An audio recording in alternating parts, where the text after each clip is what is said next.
15वीं लोकसभा को अलविदा कहते ही देश में सत्ता की रेस ने रफ्तार पकड़ ली है। सबसे बड़े तख्त की दावेदारी के लिए हर पार्टी नए सियासी समीकरण तलाश रही है। उत्तर प्रदेश की 80 लोकसभा सीटों पर सबकी नजर है। इसीलिए सूबे की सियासत की माहिर खिलाड़ी मायावती ने आज बहुत बड़ा दांव खेल दिया। मायावती ने नरेंद्र मोदी को मुसलमानों के लिए घातक बताते हुए कह दिया कि मोदी अगर प्रधानमंत्री बन गए तो देश में मुस्लिम सुरक्षित नहीं रहेंगे।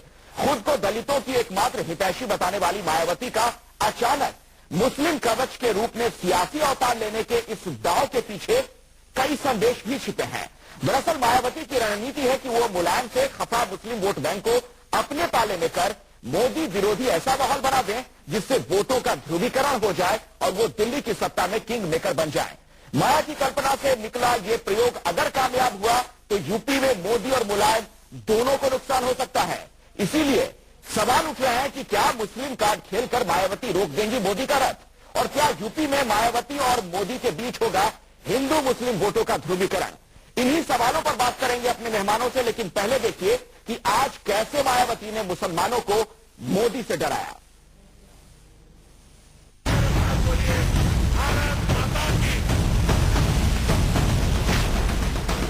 नरेंद्र मोदी के नाम से जो माइनॉरिटीज के लोग हैं और उसमें भी जो मुस्लिम समाज के लोग हैं जिनकी बहुत बड़ी तादाद है वो बहुत घबराए हुए हैं। उनको मालूम है कि जब ये आदमी सत्ता में बैठ गया तो पूरे देश के अंदर ये मुस्लिम समाज के लोग सुरक्षित नहीं रह सकते। ये दलितों की स्वयंभू रहनुमा मायावती का डर है, दांव है, सियासत है, सत्ता की चाहत का नया रास्ता है, या फिर एक तीर से दो निशाने लगाने की पुरानी रवायत। इसका आकलन सियासी पंडितों को करने दीजिए। फिलहाल यूपी की सत्ता से बेदखल होने के बाद दिल्ली की दावेदारी का कुरुक्षेत्र तैयार करने में जुटी मायावती का ये पहला प्रहार जरूर है। ऐसा प्रहार जो मोदी विरोधी वोट बैंक पर भी टारगेट करे और मुलायम से नाराज मुसलमानों का एक मुश्त फायदा सीधे मायावती को मिल जाए। शायद इसीलिए ध्रुवीकरण की धमाकेदार चुनावी कल्पना के साथ सियासी आसमान में परवाज भर रही बहन जी ने मोदी को क्या क्या नहीं कहा। झूठा, फरेबी, सांप्रदायिक, संसदीय भाषा के दायरे में मौजूद नकारात्मक विशेषणों का हर वो जुमला इस्तेमाल किया जो मोदी को चुभने के लिए काफी था। मुसलमानों को मोदी के खौफ की कहानी सुनाई, गोधरा की याद दिलाई और ताल ठोक दिया कि मोदी का रथ न सिर्फ यूपी में रोकेंगी बल्कि दिल्ली के तख्त तक भी पहुंचने नहीं देंगे। जरा सुनिए। नरेंद्र मोदी जो कुछ कहता है तो उसमें सच्चाई बहुत कम होती है, उसमें झूठ ज्यादा होता है, फरेब ज्यादा होता है। नरेंद्र मोदी के नाम से जो माइनॉरिटीज के लोग हैं और उसमें भी जो मुस्लिम समाज के लोग हैं जिनकी बहुत बड़ी तादाद है वो बहुत घबराए हुए हैं। उनको मालूम है कि जब ये आदमी सत्ता में बैठ गया तो पूरे देश के अंदर ये मुस्लिम समाज के लोग सुरक्षित नहीं रह सकते। तो बीजेपी को केंद्र में सत्ता में आने से रोकना बहुत जरूरी है। तो इसके लिए हम पूरी ताकत लगाएंगे। अब इसमें कोई रॉकेट साइंस नहीं कि मायावती को अचानक मुस्लिमों का रक्षा कवच बनने की याद कैसे आ गई। यूपी के मुसलमान मुलायम के सुपुत्र की सरकार से नाराज हैं। नरेंद्र मोदी को दिल्ली का सिंहासन तभी मिल सकता है जब यूपी की 80 लोकसभा सीटों पर बीजेपी रिकॉर्ड जीत दर्ज करे। यूपी की सियासत और जातिगत समीकरणों का पूरा सियासी सर्वे बताता है कि सूबे में करीब 18% मुस्लिम वोटर, 23% के करीब दलित मतदाता है, 11% अकेले यादव वोट बैंक और 23% ओबीसी मतदाता है। यानी दलित और मुस्लिम गठजोड़ जिस पार्टी की तरफ रुख कर ले उसे 30 से ज्यादा सीटें मिल सकती है और इसी फॉर्मूले पर मायावती की नजर है। दूसरी तरफ यादव, ओबीसी और मुस्लिम गठजोड़ पर मुलायम की नजर है जिसकी बदौलत सूबे में समाजवादी सत्ता की वापसी हुई थी। यही वजह है कि मुलायम और मोदी को एक तीर से धराशायी करने की ख्वाहिश मायावती को मुसलमानों का रहनुमा बनाकर कैमरे के सामने ले आई। लेकिन मोदी नाम केवलम का जाप कर रही बीजेपी बेफिक्र है। पार्टी कहती है कि प्रधानमंत्री कौन बनेगा ये मायावती नहीं देश के 121 करोड़ लोग तय करेंगे। मोदी जी और भाजपा को रोकने की कोशिश पिछले 25-30 वर्षों से बहुत लोग कर रहे हैं, लेकिन देश की जनता कभी सुनती नहीं। 2 महीने की प्रतीक्षा करिए, इसकी कोशिश कितनी सफल होगी और जनता का आशीर्वाद कितना सफल होगा ये सामने आएगा। बीजेपी की दलील भले ही अलौकिक सत्य की तरह हो, लेकिन मायावती का दांव अगर सटीक बैठा तो मोदी के लिए यूपी का चुनावी समीकरण बिगड़ सकता है। खैर, जिस वक्त मायावती बीजेपी को सांप्रदायिक बताकर घेर रही थी, लोकसभा में मुलायम सिंह यादव आडवाणी की तारीफ में कसीदे पढ़ रहे थे। आडवाणी साहब जैसे वरिष्ठ, आज मुझे लगता है सदन में सबसे वरिष्ठ ही नेता, 72 से लगातार हैं सदन में, लेकिन हमने जरूर कह दिया था कि उम्र में बड़े हैं, बैठ मेरा 67 है, आपका 72 है, ये जरूर कह दिया था, उसका बुरा मतलब। चुनाव है, लिहाजा हर बयान और हर सम्मान के सियासी मतलब निकाले जाएंगे, लेकिन मुलायम और मोदी पर एक साथ निशाना साधने वाली माया ने सांप्रदायिक विरोधी कार्ड खेलकर आंशिक तौर पर अपने पत्ते भी खोल दिए हैं। इसलिए सवाल उठे कि क्या मुस्लिम कार्ड के जरिए यूपी में मायावती रोक देंगी मोदी का रथ। Bureau report, news 24। जी हाँ, सबसे बड़ा सवाल यही है कि आखिर मायावती की मंशा क्या है, इसके पीछे क्या वोट बैंक की राजनीति कर रही है मायावती। तमाम पहलुओं पर चर्चा करेंगे। कई खास मेहमान हमारे साथ मौजूद हैं। कांग्रेस से विवेक बंसल हमारे साथ जुड़ रहे हैं, भारतीय जनता पार्टी से सिद्धार्थ नाथ सिंह हमारे साथ मौजूद हैं, समाजवादी पार्टी के नेता यशवंत सिंह से भी हम बातचीत करेंगे, बीएसपी से सुधींद्र भदौरिया हमारे साथ मौजूद हैं और senior journalist Vinod Sharma studio में हमारे साथ बने हुए हैं। पहला सवाल आप ही से है सुधींद्र भदौरिया जी, अचानक कैसे मायावती जी को यह ख्याल आया कि मोदी इतने सांप्रदायिक हैं कि मोदी का डर दिखाकर कहीं मुस्लिम वोट बैंक पर तो नहीं आपकी नजर है? देखिए, आपको मालूम है बहन मायावती जी इनको हवाई करें। जी हेलो, हाँ सुधींद्र जी बोले, हम आपको सुन पा रहे हैं जी। इस समय देश के अंदर जो बहन मायावती जी ने बात रखी इसको हमेशा वो दोहराती रही है, और ये केवल बहन मायावती जी ने इस बात को नहीं रखा, इससे पहले स्वयं श्री अटल बिहारी वाजपेयी जी ने इस बात को कहा कि मोदी जी अपना राजधर्म को निभाने में असफल रहे हैं। तो मोदी जी के बारे में देश के अंदर उनके पार्टी के लोगों ने और पूरे देश ने उनके साथ ही साथ इस समय हमने ये भी देखा पिछले कुछ महीनों के अंदर उत्तर प्रदेश में मुलायम सिंह जी और मोदी एक ही सिक्के के दो पहलू हैं, दोनों ही ध्रुवीकरण की राजनीति कर रहे हैं। तो आप इसी ध्रुवीकरण की राजनीति में उतर आए, टकराव के सुधींद्र भदौरिया जी, आप ही इसी ध्रुवीकरण की राजनीति में उतर आए, आपको लगा कहीं मुस्लिम वोट बैंक आपसे छीन न जाए?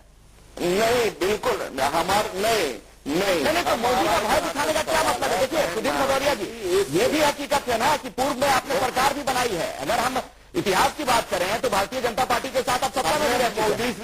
मोदी बिल्कुल नहीं, मोदी से हमारा कोई लेना देना नहीं। हमको भारतीय जनता पार्टी के ही तो नेता है वो, मोदी नरेंद्र मोदी सपोर्ट किया। हाँ, तो भारतीय जनता पार्टी, देखिए मुलायम सिंह उत्तर प्रदेश के अंदर जिस तरह से दलितों का दमन करते हैं, पहले भी उन्होंने किया, महिलाओं के साथ अत्याचार, बलात्कार और हत्याएं होती हैं, अपराधीकरण की राजनीति करते हैं, उससे हमको उत्तर प्रदेश के लोगों को बचाना था। हमारा जिन्होंने भी सहयोग दिया उस अच्छा अपराधीकरण को, उसी राजनीति को बढ़ाने में, तो मतलब आप किसी खास ठीक है। बहन मायावती मुख्यमंत्री बने सुधींद्र, बहन मायावती जी सुन लीजिए, बहन मायावती जी के शासनकाल में एक भी सांप्रदायिक दंगा नहीं हुआ है। मुलायम सिंह के आते ही 100 सांप्रदायिक दंगे उत्तर प्रदेश के अंदर हो चुके हैं। क्या बात कर रहे हैं? मैं आता हूँ, हम बहस उस मसले पर आज कर नहीं रहे हैं, दोबारा फिर आपके पास में आऊंगा, लेकिन मेरे साथ यहाँ भारतीय जनता पार्टी से सिद्धार्थ नाथ सिंह भी मौजूद है। सिद्धार्थ जी, आप तो साफ साफ कह रही है मायावती कि आप सत्ता में बैठ गए, मोदी सत्ता में अगर बैठ गए तो फिर पूरे देश में मुस्लिम सुरक्षित नहीं रहेंगे। गुजरात में 2007 में मोदी जी का शपथ ग्रहण हो रहा था, वो फोटो आज भी सबको याद है कि मायावती लखनऊ से उड़ के उनके साथ खड़े होकर फोटो खिंचवा रही थी। उस दिन उनको याद नहीं आया था न गोधरा न संप्रदायिकता। ये वोट बैंक की राजनीति है और ये दुर्भाग्यपूर्ण है उत्तर प्रदेश के लिए भी। एक 18% को, चाहे वो सपा हो, कांग्रेस हो, बीएसपी, उसको वोट बैंक मानती है, वो इंसान नहीं मानती है। सिद्धार्थ जी, यही दुर्भाग्य है। सिद्धार्थ जी, मैं माफी के साथ आपको बीच में रोक रहा हूँ, पूरा बोल लेने, आपकी आवाज में थोड़ी दिक्कत है, हम दोबारा आपके पास आएंगे, लौट रहा हूँ, मैं सर आऊंगा आपके पास, तब तक हम इस टेक्निकल प्रॉब्लम को दूर कर लेंगे। लेकिन हम दोबारा, मेरे साथ यहाँ पर मौजूद है समाजवादी पार्टी से यशवंत सिंह भी। यशवंत जी, कहीं आप लोग को डर तो नहीं सता रहा है कि जो कार्ड आप लोग खेल रहे थे वही मायावती जी फेंक रही हैं, वही पत्ते? अगर समाजवादी पार्टी कोई कार्ड नहीं खेलती है। मायावती जी और मोदी जी तो दोनों भाई बहन का रिश्ता है। मायावती जी जब उत्तर प्रदेश की मुख्यमंत्री थी तो जाकर गुजरात में वो मोदी जी का प्रचार कर रही थी, और मायावती जी जिस भाषा का इस्तेमाल करती हैं उसे इस देश की राजनीति में जो अपेक्षा करती हैं वो अपेक्षा पूरी नहीं हो सकती है। अच्छा, इस देश में हिंदू, मुसलमान, सिख, ईसाई, दलित, पिछड़ा, अगड़ा सब का ये देश है, और किसी एक का रहनुमा बनकर के कोई देश को कब्जा नहीं कर सकता है। देशवासियों पर कब्जा करके ही देश पर कब्जा किया जा सकता है। और आज तक का इतिहास है कि बहुजन समाज पार्टी ने बहुत बार कोशिश की थी कि भारतीय जनता पार्टी दिल्ली की गद्दी पर चली जाए, लेकिन इस दिल्ली में जाने से रोकने का काम केवल समाजवादी पार्टी करती है। अच्छा, सांप्रदायिक ताकतें और समाजवादी विचारधारा के बीच जो टकराहट होती है ये उसी में उत्तर प्रदेश से लड़खड़ा जाती है। आज के दिन भी समाजवादी पार्टी भारतीय जनता पार्टी या बहुजन समाज पार्टी से बहुत आगे है। अच्छा, किस मामले में? जनता के जन समर्थन के मामले में बहुमत की उत्तर प्रदेश में सरकार है। अच्छा, विनोद शर्मा जी, आपके पास में आना चाहूंगा। तमाम दावे हैं, तमाम पार्टियों पर बात की जाए तो अपने नहीं है लेकर दावे तो करेंगे। हकीकत क्या है? मोदी का अगर आप इस तरह की आप कमांडर अर्जुन सिंह भदौरिया आता हूँ सर, आपके पास आऊंगा। विनोद शर्मा हमारे साथ स्टूडियो में मौजूद है। समर्थन की सर आता हूँ। विनोद शर्मा जी, आपका आकलन क्या कहता है? ये समाज को बांटने का जो आप काम कर रहे हैं कोई लक्ष्मण जी, समाज को बांटने का कौन काम कर रहा है? इस पर मैं आपसे भी सवाल पूछूंगा। पूरा प्रदेश सवाल आपको लेकर भी खड़े हो रहे हैं। हाल के दिनों में जो राजनीति देखने को मिली उत्तर प्रदेश में, जो सांप्रदायिक दंगे हुए हैं, कई लोगों की जान गई, इस पर मैं बात करूंगा। लेकिन विनोद शर्मा जी से पहले मैं टिप्पणी चाहूंगा। अगर नरेंद्र मोदी की बात हर पार्टी कर रही है और खासतौर पर सांप्रदायिकता के हवाले से भी बात कही जाती है, तो क्या होती है उनकी मंशा इसके पीछे? क्या यह वोट बैंक की राजनीति नहीं है? देखिए, बात यह है कि यूपी का समीकरण कुछ ऐसा है कि जहां पर मायावती के पास दलित वोट बेस है और मुलायम सिंह के पास यादव वोट बेस है। अब इसको प्लस इसका वैल्यूएडिशन वो मुस्लिम समाज के जरिए करते हैं, और इस पे कशमकश बाकायदा मायावती और मुलायम सिंह के बीच रही है, और कांग्रेस भी बीच बीच में कभी कभी आई है, जिस तरह से 2009 के इलेक्शन में। आज के दिन ये लग रहा है मायावती को कि मुजफ्फरनगर के जो दंगे हुए हैं उनके बाद उनके पास एक ऐसा मौका है जहां पर वो बहुमत वोट जो मुस्लिम्स का है वो अपनी बेसिक जो कमिटेड वोट है उसके साथ जोड़ सकते हैं। और वो एक तरीका उन लोगों को पोलराइज करने का ये है कि नरेंद्र मोदी का जो बैकग्राउंड है उससे उनको अवगत कराया जाए। ये बात सच है, जैसा कि अभी समाजवादी पार्टी के दोस्त ने बोला कि मैं स्वयं सूरत में था जब अटल जी के साथ एक रैली मायावती जी ने एड्रेस की थी, और मैं स्वयं उस रैली में था। लेकिन ये भी सच है कि यूपी में जब इनकी एक स्वैपिंग अरेंजमेंट हुआ था, रोटेशन से चीफ मिनिस्टर बनने की बात हुई थी, तो सच्चाई यह है कि हर कोई हर तरह से अपने वोट बैंक को बढ़ाने की कोशिश करेगा।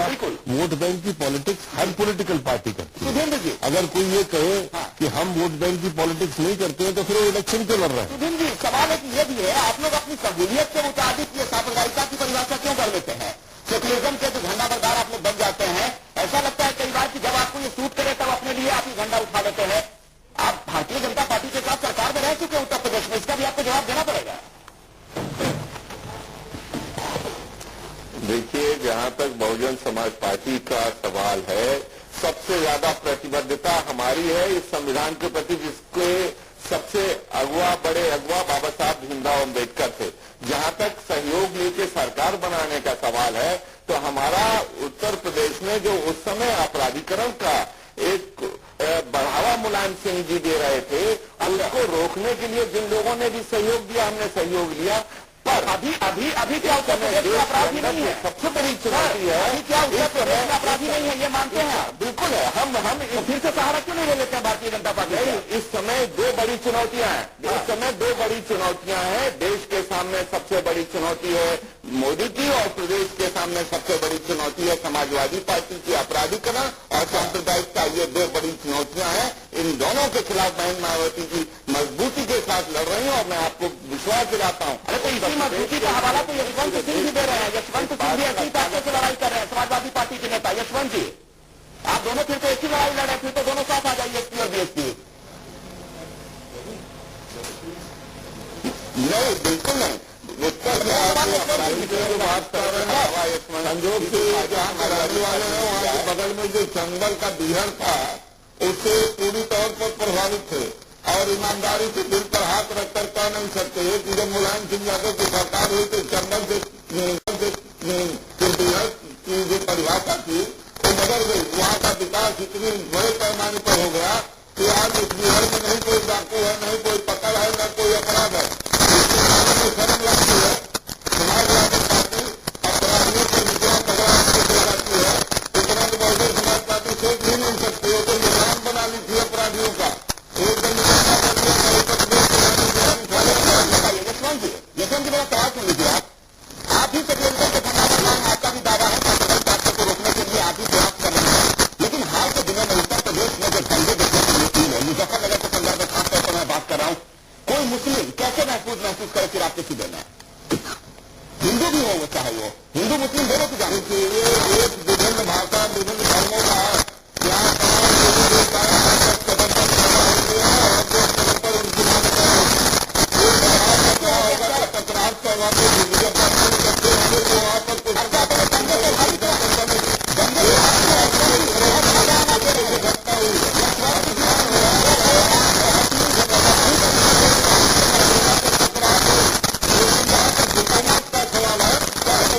जिस तरीके से गरीब लोगों की मदद किया है आज तक हिंदुस्तान आपका कर गले नहीं करा। यशवंत जी माफ कीजिएगा, मैं जितना आपको कह रहा हूँ आप एक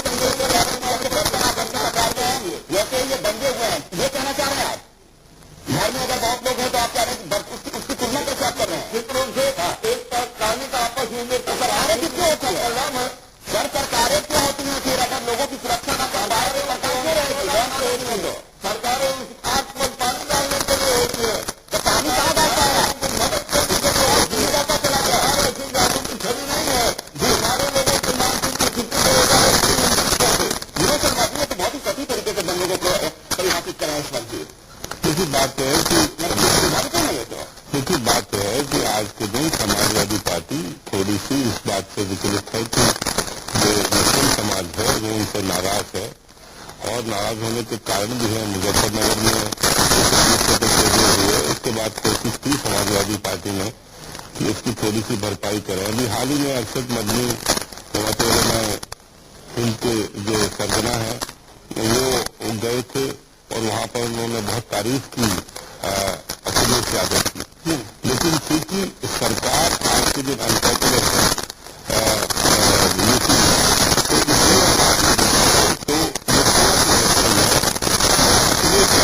अपने पिताश्री को प्रोजेक्ट करते हैं। पूरी पार्टी जो है मुलायम सिंह जी की जो इमेज है उसको प्रोजेक्ट करने की कोशिश कर रही है और उसके चलते उनको ये अपेक्षा है कि जो एलिमिनेशन मुस्लिम वोट का हुआ था वो रिजेक्ट हो जाएगा और उसको बदल में कर देंगे।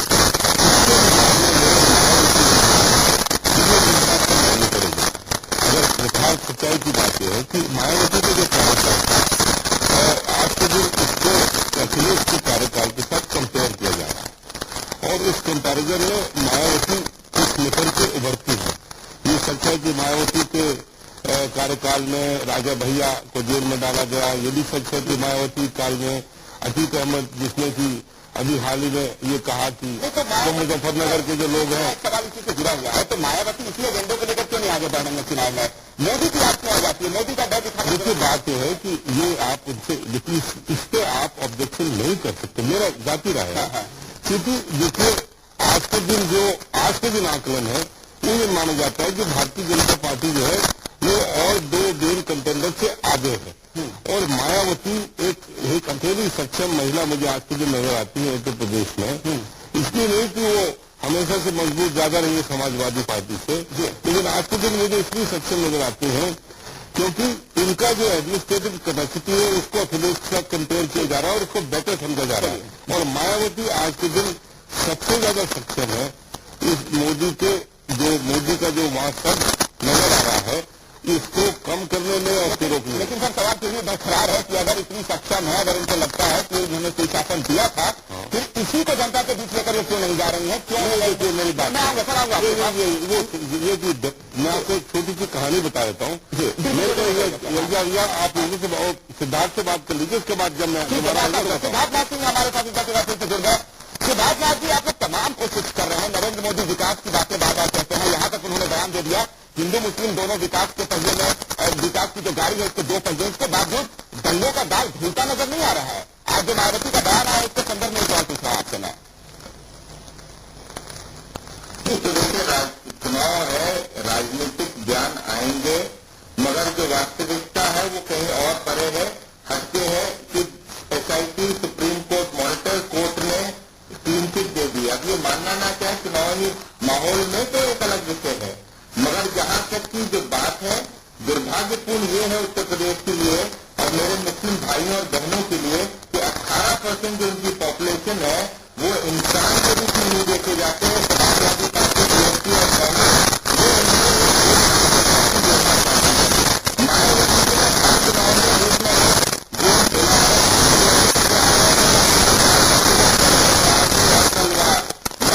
आगे निकलना चाहता जिसके बाद इनको लगा कि ये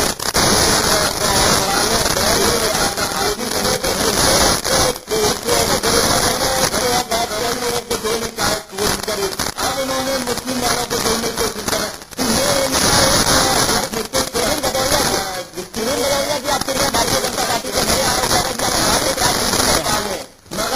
मगर इज्जत जो भारतीय राजनीति के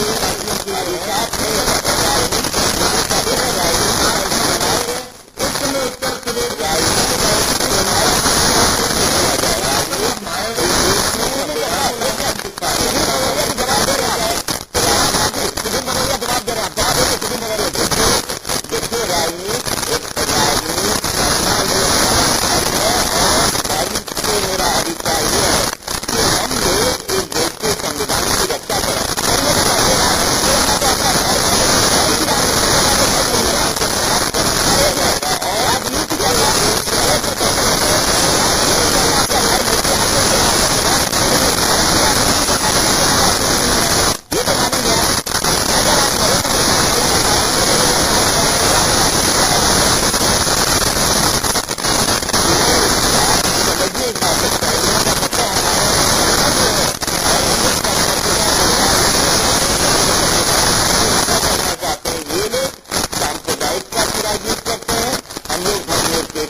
उन्होंने